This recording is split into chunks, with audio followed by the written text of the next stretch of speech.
M a previous Urdu کی class میں آپ کا استقبال ہے۔ گزشتہ لیکچر میں نے شاد عظیم آبادی کی سوانح حیات اور ان کی شاعری سے متعلق کچھ معروضات آپ کے سامنے رکھے تھے، اور بات یہاں میں نے تمام کی تھی کہ شاد نے اپنی غزلوں میں روزمرہ کی چاشنی، شیرینی اور عام فہم الفاظ کے استعمال سے اپنے کلام میں دلکشی پیدا کی ہے، اور اسی کے ساتھ ساتھ شاد نے اپنی غزلوں میں خارجی اوصاف کو بھی بہت ہی حسن و خوبی کے ساتھ برتنے کی کوشش کی ہے۔ میں نے جو یہ بات کہی تھی، اس بات کو ثابت کرنے کے لیے اگر میں شاد کے اشعار نہ سناؤں تو آپ کہیں گے کہ ہوا میں باتیں ہو رہی ہیں۔ یہ میرا مزاج نہیں ہے ہوا میں باتیں کرنے کا۔ میں آپ کو ان کے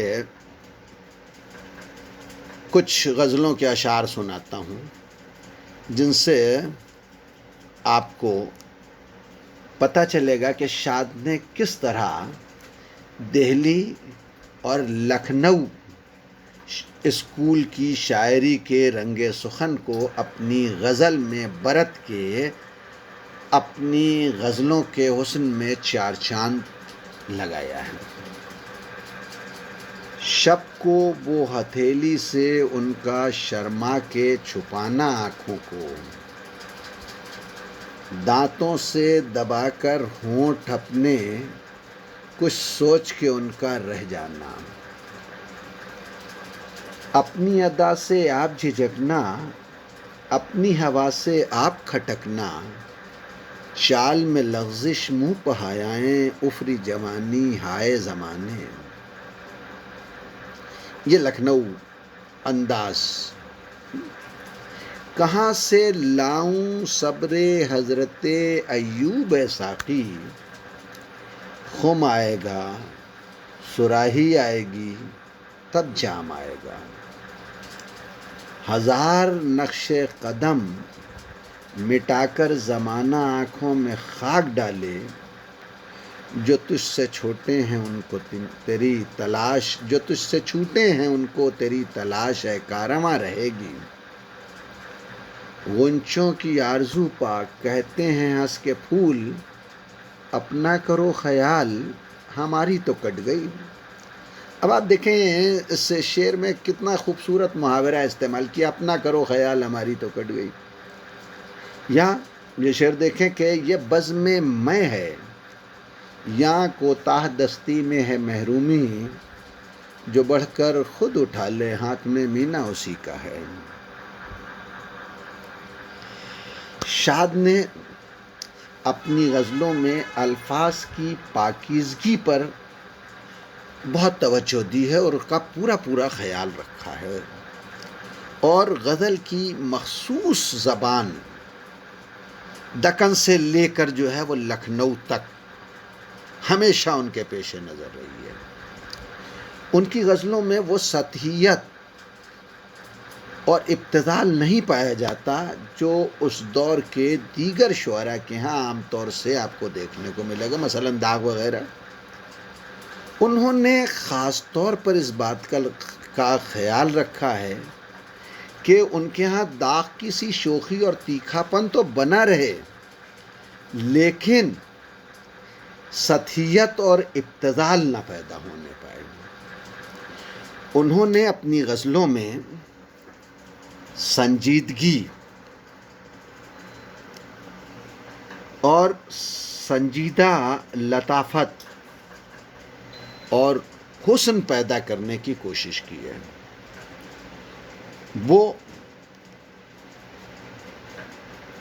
شیریں الفاظ کا انتخاب کرتے ہیں اور انتہائی منتخب الفاظ اپنی غزلوں میں استعمال کرتے ہیں۔ ان کا حسن روزمرہ کا برمحل استعمال ہے، ان کی غزل گوئی کا بہت ہی نمایاں ترین حسن جو ہے وہ روزمرہ کا برمحل استعمال ہے. تشبیہ اور استعارے کا فنکارانہ استعمال بھی ان کے ہاں پایا جاتا ہے، اور اس سے وہ اپنی غزلوں کے حسن میں اضافہ کرنے کی کوشش کرتے ہیں.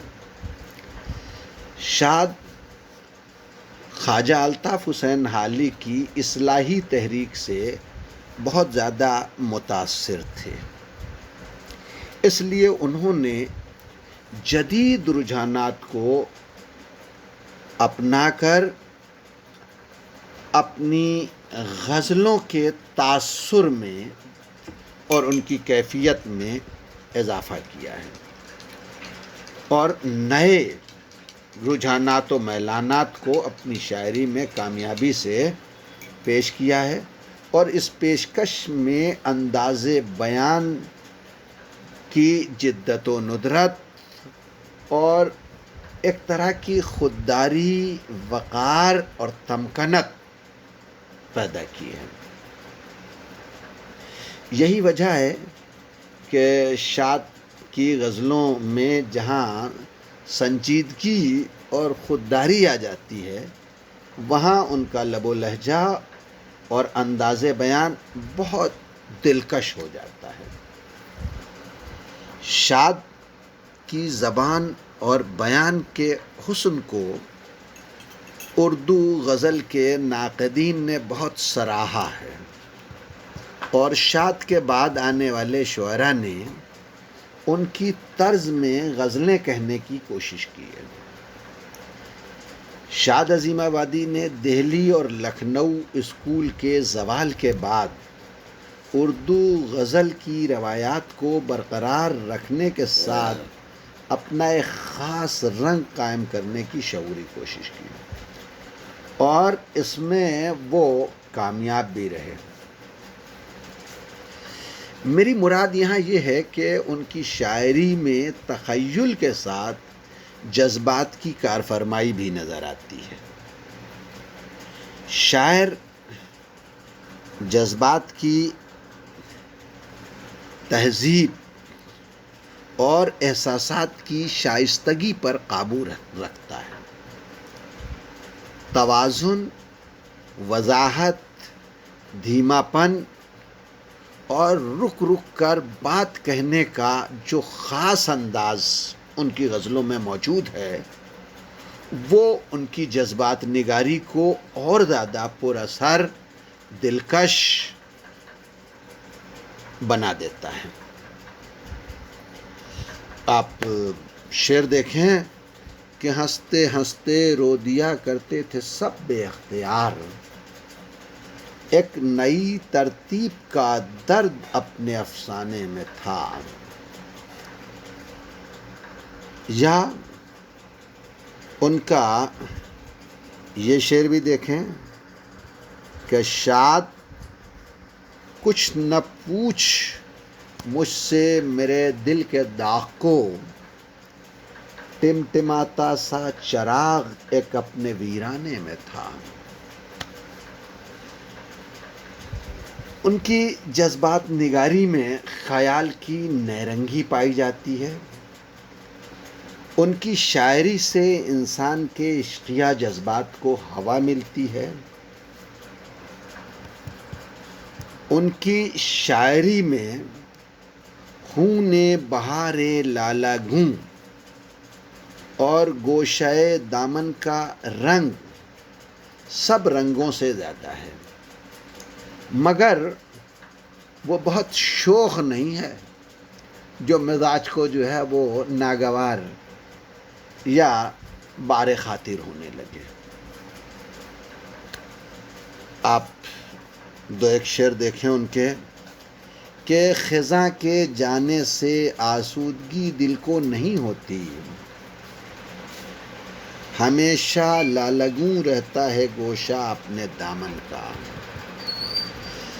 غزل کے بارے میں عموماً یہ کہا جاتا ہے کہ یہ عزلت گزیں، محبت کش اور گوشہ نشینوں کے تخیلات کے مجموعے کا نام ہے۔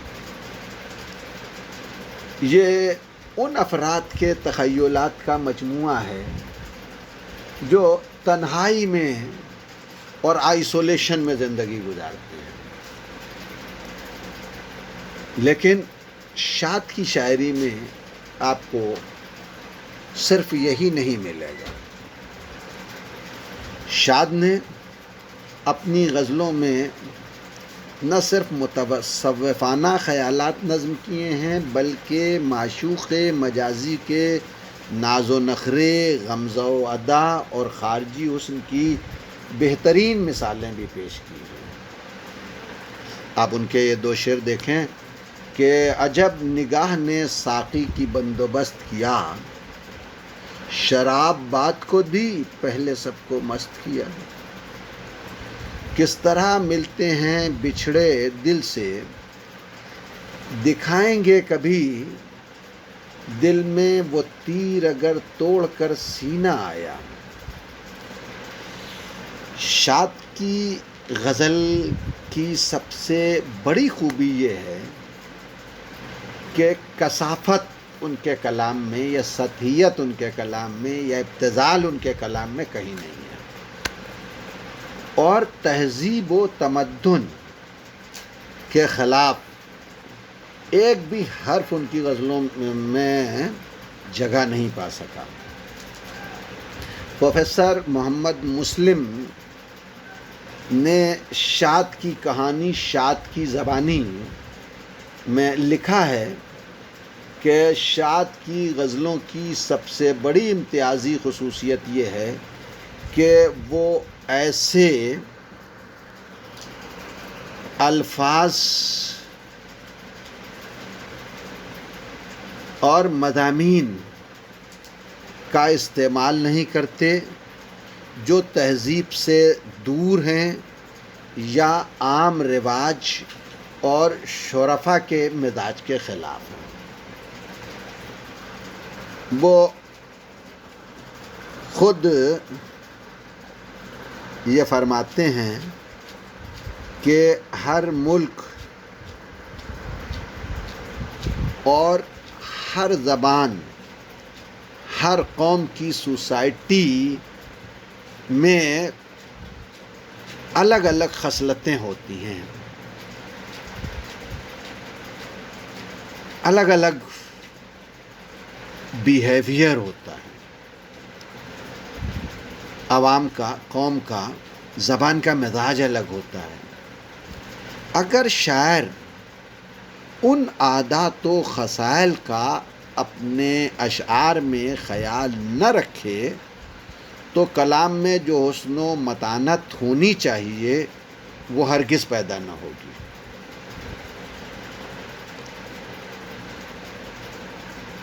مثلا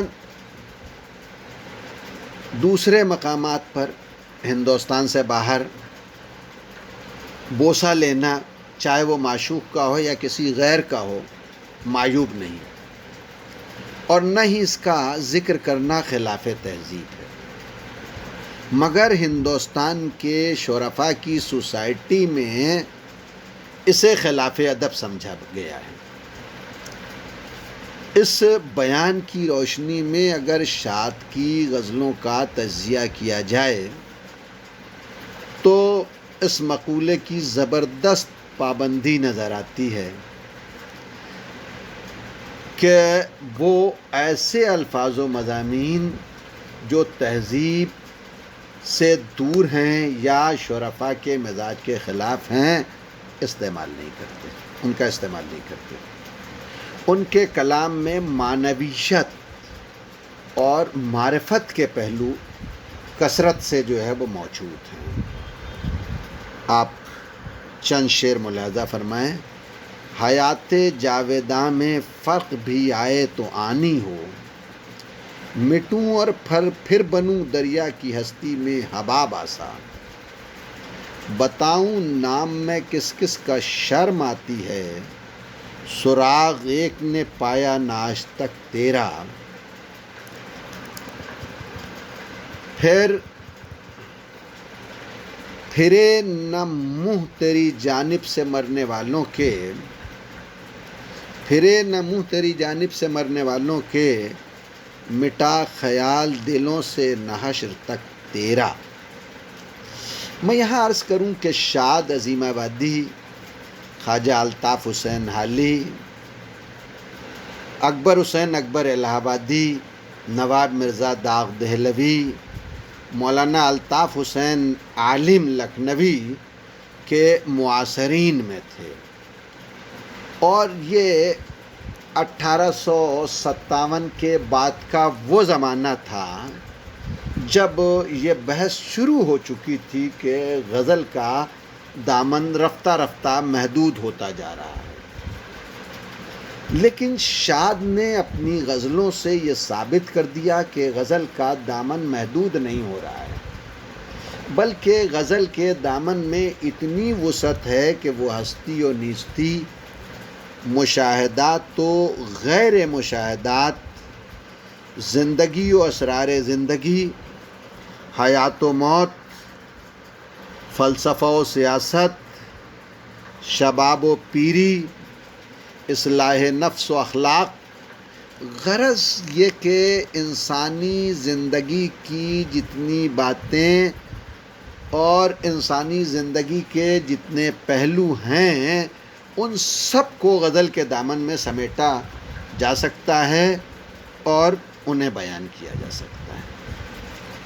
اور شاد کی غزل میں زندگی سے متعلق تمام پہلو اگر آپ تلاش کریں تو دیکھنے کو مل جائیں گے۔ اس مطالعے کی روشنی میں ہم مختصراً یہ کہہ سکتے ہیں شاد کے بارے میں کہ شاد نہایت پرگو اور زودگو شاعر تھے۔ انہیں نظم و نثر دونوں پر یکساں قدرت حاصل تھی۔ یہ الگ بات ہے کہ ان کی شہرت میں ان کی غزلوں کا اور ان کے مرثیوں کا بڑا حصہ ہے۔ میں مرثیوں پر یہاں بات نہیں کروں گا۔